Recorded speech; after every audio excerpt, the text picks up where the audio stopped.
एमिति काहींकि कहले पीएम ए प्रश्नटी समस्त मन को आसूची गतकाली ठारू जेतेबेले सुना बाबदरे विदेश यात्रा बाबदरे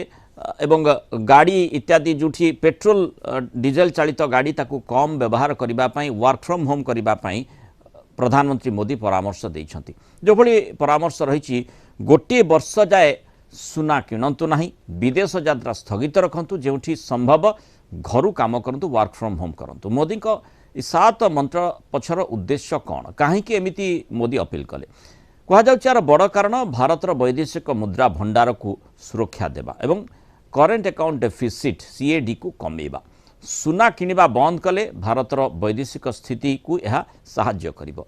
फेब्रुआरी मासरे भारतर वैदेशिक मुद्रा भंडार परिमाण थिला $728 बिलियन किंतु एप्रिल रे प्राय $691 बिलियन को खसी आछि। आईएमएफ आकलन करिछि भारतर चलंती अकाउंट नियंट 2026 रे $84.5 बिलियन पर्यंत बढ़ी जाई पारे जहाँ जीडीपी रो प्राय 2% वृद्धि पाउथबा सीएडी करेंट अकाउंट डेफिसिट अर्थ होछि भारतरु अधिक डॉलर बाहर को जाउछि। यार प्रमुख कारण तैल आउ सुना आमदानी पश्चिम एशिया